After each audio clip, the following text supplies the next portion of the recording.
लश्कर तोयबा और जैश ए मोहम्मद के मुरूद के और बहावलपुर स्थित टेरर इंफ्रास्ट्रक्चर को फिर से खड़ा करने के लिए पाकिस्तान सरकार ने आर्थिक सहायता देने की घोषणा की है। इंटरनेशनल मॉनेटरी फंड से आने वाले $1 बिलियन के बड़े हिस्से को टेरर इंफ्रास्ट्रक्चर को फंड करने में इस्तेमाल होगा। क्या यह इंटरनेशनल मॉनेटरी फंड IMF द्वारा, जो कि एक इंटरनेशनल ऑर्गेनाइजेशन है, उसके द्वारा इनडायरेक्ट फंडिंग इसे नहीं माना जाएगा? भारत माता की। Air chief marshal AP Singh, chief of air staff, air marshal Nagesh Kapoor, OC&C south western air command, lieutenant general Dheeraj Seth, GOC&C southern command, commando Sudeep Malik, NOIC Gujarat, Shri Anant Kumar DIG Vaishya, commandant Shri Sandeep Safiya, COICGS Jakhau, और यहाँ मौजूद हमारे सभी आर्म फोर्सेस, कोस्ट गार्ड और BSF के जाबाज ऑफिसर्स और बहादुर जवानों। साथियों, ये आज आपके बीच में आया हूं तो आपका अभिनंदन करने के लिए आया। ऑपरेशन सिंदूर में सचमुच आप लोगों ने करिश्माई काम किया है। भारत का मस्तक सारी दुनिया में आपने ऊंचा किया है, इसलिए मैं आप सबके बीच आया। इसलिए ऑपरेशन सिंदूर के दौरान जो हमारे सैनिक अथवा हमारे सिविलियंस जो ही शहीद हुए हैं, सबको मैं नमन करता हूं, और जो हमारे बहादुर जवान घायल हुए हैं उनके शीघ्र स्वस्थ होने की भी मैं ईश्वर से कामना करता हूं। आप जानते हैं कि हमारे देश की मजबूत भुजा भुज में आप सबके बीच आकर मुझे स्वाभाविक रूप से गौरव की अनुभूति हो रही है, और यह भुज 1965 में पाकिस्तान के खिलाफ हमारी जीत का भी साक्षी रहा है, और यह भुज 1971 में पाकिस्तान के खिलाफ हमारी जीत का भी यह साक्षी रहा है, और आज एक बार फिर यह भुज पाकिस्तान के खिलाफ हमारी जीत का साक्षी बना है। इसकी मिट्टी में देशभक्त की खुशबू है, और यहाँ के जवानों में भारत की सुरक्षा का एक अडिग संकल्प भी है। मैं आप सभी एयर वॉरियर्स, समस्त आर्म्ड फोर्सेस और अपने BSF के सभी जाबाजों का यहाँ पुनः अभिनंदन करता हूँ।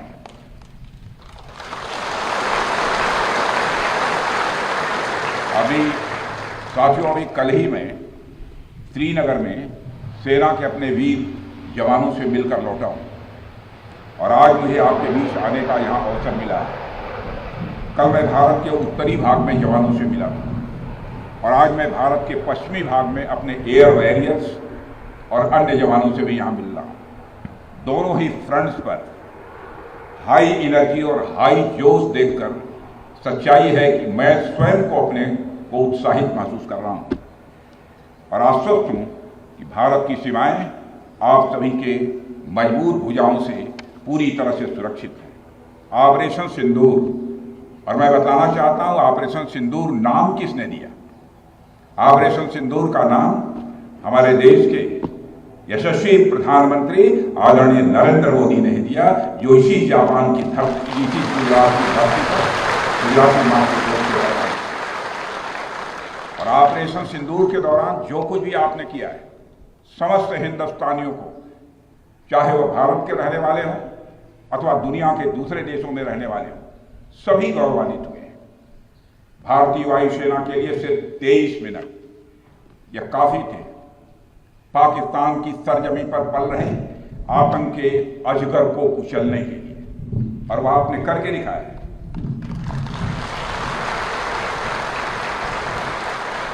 और मैं ये कहूं तो यह कहना गलत नहीं होगा, जितनी देर में लोग नाश्ता पानी निपटाते हैं उतनी देर में आपने दुश्मनों को निपटा दिया।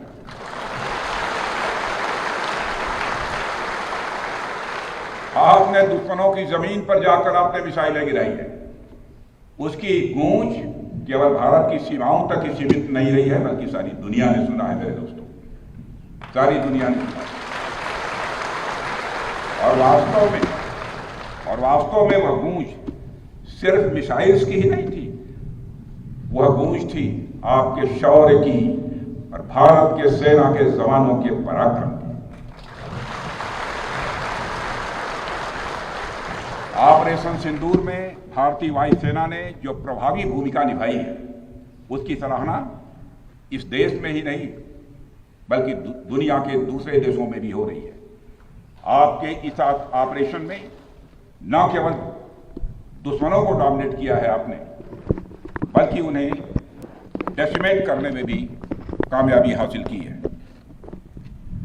आतंकवाद के खिलाफ चलाए गए इस अभियान को नेतृत्व हमारी एयरफोर्स ने ही किया, और हमारी एयरफोर्स एक ऐसी स्काई फोर्स है जिसने अपने शौर्य, पराक्रम और प्रताप से आसमान की नई और बुलंद ऊंचाइयों को भी छू लिया है। मैं chief air marshal AP Singh को भी इसके लिए मैं बधाई देना चाहता हूं, उनके पूरे ऑफिसर्स, उनके पूरे टीम, उनके सारे जवानों को भी मैं बधाई देता हूं। और साथियों, कोई छोटी बात नहीं है कि हमारी एयरफोर्स की पहुंच पाकिस्तान के हर कोने तक है, और यह बात पूरी तरह से साबित हो चुकी है तो हमारी तीनों फोर्सेस की, लेकिन आज एयरबेस पर आए हूं इसलिए मैं इसकी चर्चा कर रहा हूं। और आज स्थिति यह है कि भारत के फाइटर प्लेन बिना सरहद पार किए ही यहीं से उनके हर कोने तक सीधा प्रहार करने में पूरी तरह से सक्षम है। और पूरी दुनिया ने देख लिया है कि कैसे आपने पाकिस्तान की धरती पर मौजूद आतंकवाद के 9 ठिकानों को ध्वस्त कर दिया। बाद में की गई कार्रवाई में उनके अनेक एयरबेस भी तबाह कर दिए गए। ऑपरेशन सिंदूर के दौरान इंडियन एयरफोर्स ने केवल पराक्रम ही नहीं दिखाया है, बल्कि पूरी दुनिया के सामने प्रमाण भी दिया है। प्रमाण इस बात का कि अब भारत की युद्ध नीति और टेक्नोलॉजी यानी तकनीक भी दोनों बदल चुकी है। आपने प्रधानमंत्री मोदी जी के नेतृत्व में नए भारत का संदेश पूरी दुनिया तक इस बार पहुंचा दिया है।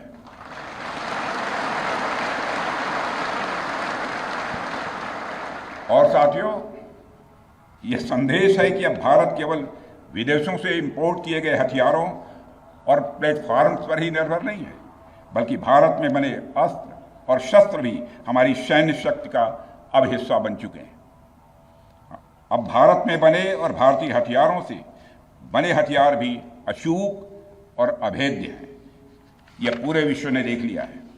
ब्रह्मोस मिसाइल की ताकत को तो पाकिस्तान ने खुद स्वीकार कर लिया है।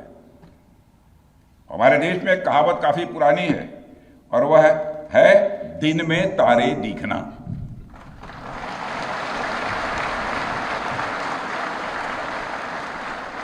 मगर भारत में बनी ब्रह्मोस मिसाइल ने पाकिस्तान को रात के अंधेरे में दिन का उजाला दिखा दिया है।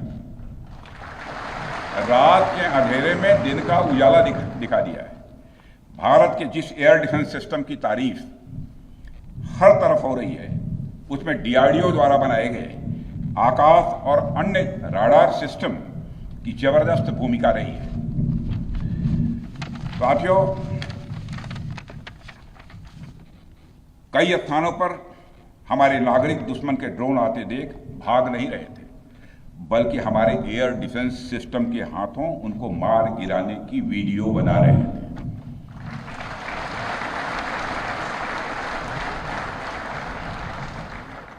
अब ड्रोन देखकर लोग भागने लगते हैं, लेकिन हमारे भारत के नागरिक वीडियो बना रहे थे।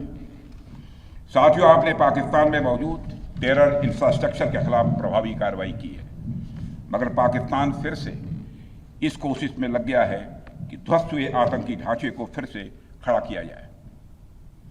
वहां की सरकार पाकिस्तानी आम नागरिकों से लिया गया टैक्स जैशे मोहम्मद जैसे आतंकवादी संगठन के आका मसूद अजहर को करीब 14 करोड़ रुपए देने में खर्च करेगी, जबकि वह यूनाइटेड नेशंस डेजिग्नेटेड टेररिस्ट घोषित हो चुका है।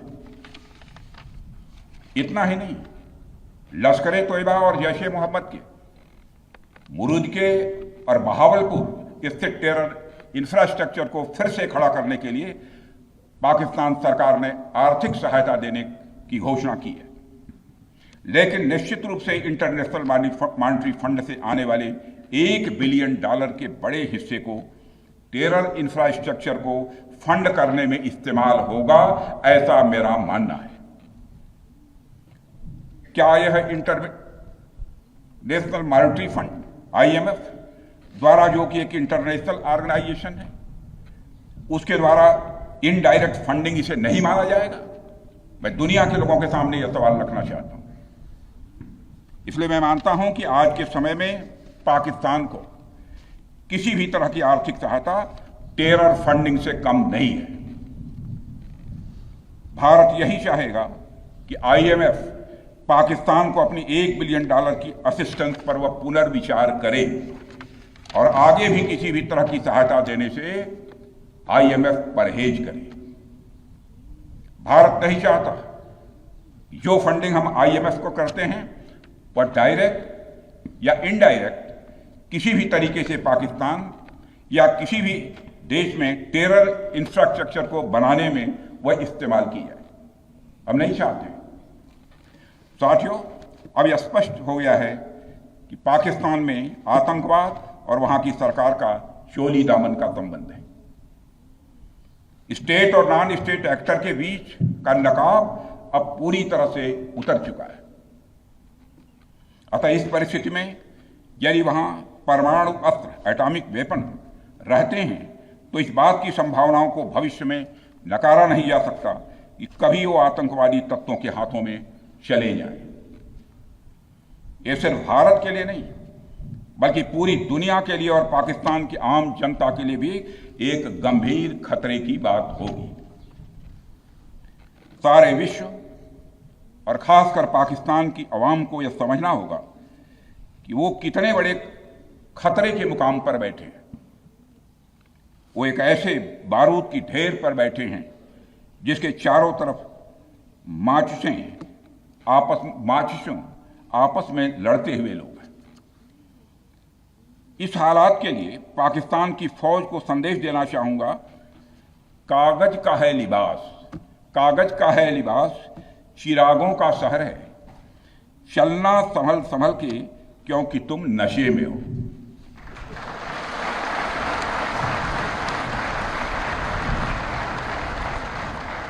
साथियों, अभी आपने जो पराक्रम दिखाया है उसकी चर्चा पूरी दुनिया में हो रही है। जैसा मैंने पहले भी कहा, आज भारत को वैश्विक मंच पर जो सम्मान मिल रहा है उसकी बुनियाद में यदि कहा जाए साफ तौर पर तो वह है आपका पराक्रम।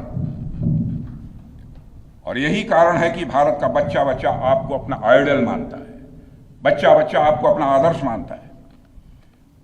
आपने पूरे देश को यकीन दिलाया है कि नया भारत अब सहन नहीं करता बल्कि वह पलटकर जवाब देता है।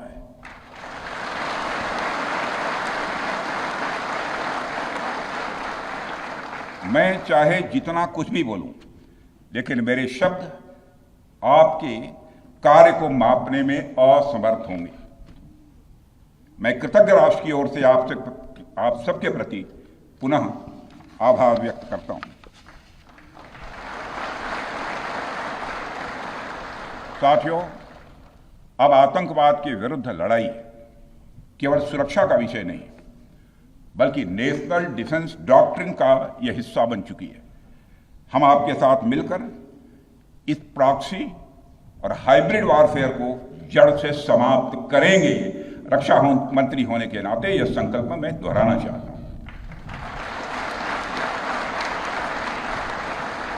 अब हमारा भारत पहले का भारत नहीं है।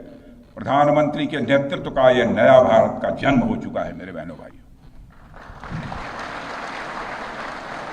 हम हमारे आराध्य श्री राम के उस मार्ग का अनुसरण करते हुए आगे बढ़ रहे हैं जिसमें वह आसुरी शक्तियों के विनाश का प्रण लेते हैं। निश्चरहीन करौं में भुज उठाई पण कीन, अर्थात जिस प्रकार भगवान राम ने अपनी भुजाओं को उठाकर धरती को राक्षस विहीन करने का प्रण लिया था, ठीक उसी प्रकार श्री राम के आदर्शों का पालन करते हुए हमने भी आतंकवाद को जड़ से समाप्त करने का संकल्प लिया है।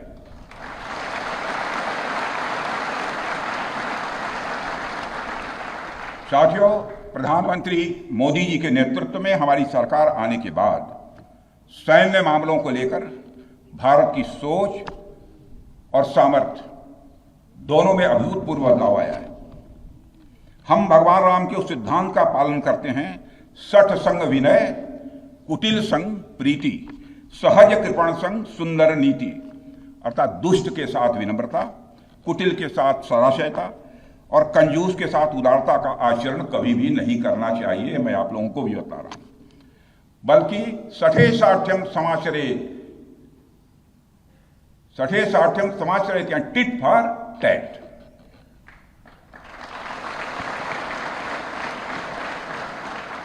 साथियों, ऑपरेशन सिंदूर ने यह स्पष्ट संदेश दे दिया है कि हमने शांति के लिए जितना अपना दिल खोल कर रखा है, शांति को नष्ट करने वालों के विरुद्ध उतना ही अपना हाथ भी खोल कर रखा है। साथियों, एक और बात मैं यहां साफ कहना चाहूंगा कि ऑपरेशन सिंदूर अभी खत्म नहीं हुआ है। जो कुछ भी हुआ है वह सिर्फ एक ट्रेलर मात्र था।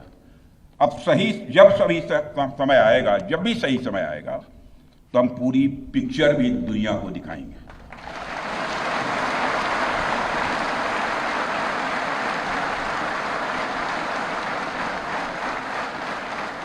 साथियों, आप सब तो जानते ही होंगे कि भारत में जब भी कोई उपद्रवी तत्व होता है जिसको लेकर यह आशंका रहती है कि यह भविष्य में कुछ उपद्रव कर सकता है, तो उसको मजिस्ट्रेट एवं पुलिस द्वारा गुड बिहेवियर के प्रोबेशन पर रखा जाता है। कोई गड़बड़ करता है तो उसको कुछ समय के लिए मजिस्ट्रेट गुड बिहेवियर के प्रोबेशन पर रखते हैं। अगर वह व्यक्ति प्रोबेशन के दौरान कोई भी शरारत करता है तो उसे उचित दंड भी दिया जाता है। ठीक उसी तरह वर्तमान सीज फायर में हमने पाकिस्तान को बिहेवियर के आधार पर अभी प्रोबेशन पर रखा हुआ है। यदि उसका बिहेवियर सुधरता है तब तो ठीक, और यदि बिहेवियर में फिर से गड़बड़ी आती है तो उसको कड़े से कड़ा दंड दिया जाएगा।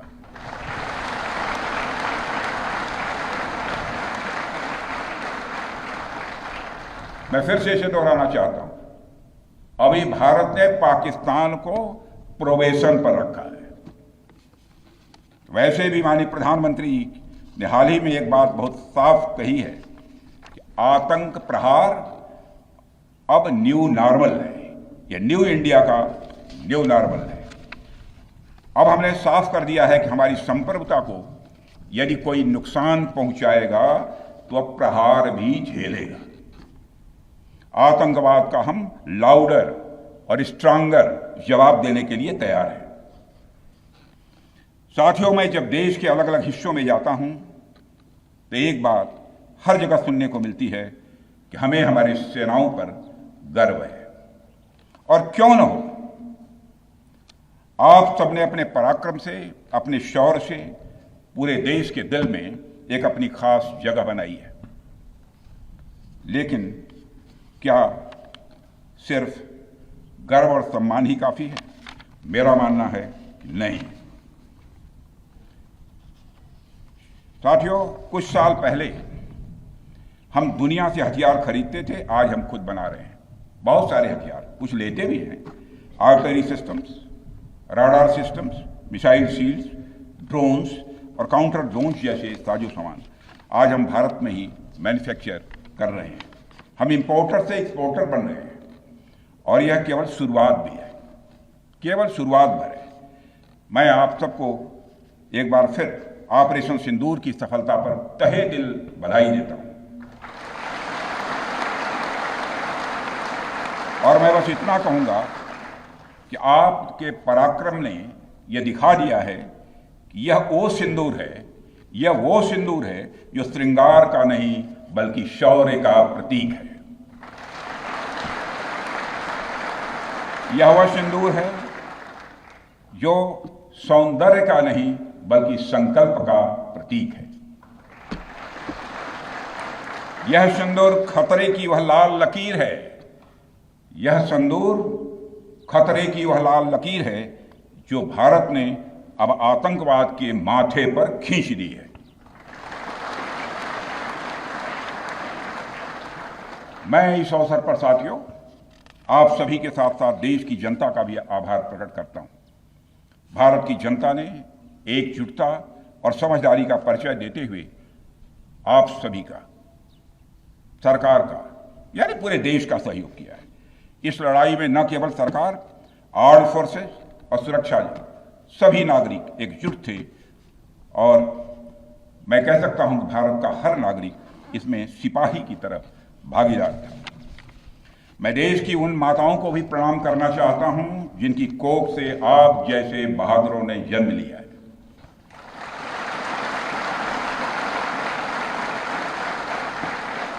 मैं उन परिवारों को भी नमन करता हूं जिन्होंने आपको पाला पोसा और बिना किसी हिचक के राष्ट्र की सेवा के लिए आपको समर्पित कर दिया। और मैं आपको आश्वासन देता हूं, सरकार और देश की जनता हर कदम पर, हर स्थिति में आपके कंधे से कंधा मिलाकर आपके साथ खड़ी है। और मुझे पूरा विश्वास है कि आपके सहयोग से हम इस पूरे रीजन में आतंकवाद का समूल नाश करेंगे, ताकि कल को कोई भारत की संप्रभुता के खिलाफ आंख उठाने की हिमाकत न कर सके।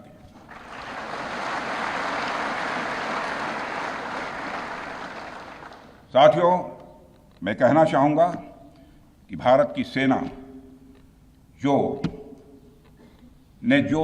अदम्य शौर्य दिखाया है और सरकार ने जो अद्भुत कूटनीतिक परिदृश्य बनाया है, मैं फिर से दोहराना चाहूंगा, भारत की सेना ने जो अदम्य शौर्य दिखाया है और सरकार ने जो अद्भुत कूटनीतिक परिदृश्य बनाया है, उसके आधार पर मेरे बहादुर जवानों, आप आश्वस्त रहिए कि भारत के भविष्य का सूर्य प्रखरता के साथ उदित होने वाला है और यह सब रात के टिमटिमाते हुए नक्षत्रों की तरह बुझने वाले हैं। इसलिए आज मैं कहने आया हूं, सेनानी करो प्रयाण अभय, सेनानी करो प्रयाण अभय, भावी इतिहास तुम्हारा है, सब नखत अमा के बुझते हैं, सारा आकाश तुम्हारा है। इन्हीं शब्दों के साथ पुनः आप सबके प्रति आभार व्यक्त करते हुए और साथ ही आपके सभी परिवार के सदस्यों के प्रति कृतज्ञता ज्ञापित करते हुए, उनके प्रति हृदय से सम्मान की अभिव्यक्ति करते हुए अपना निवेदन समाप्त करता हूं। बोलिए भारत माता की, भारत माता की, बोले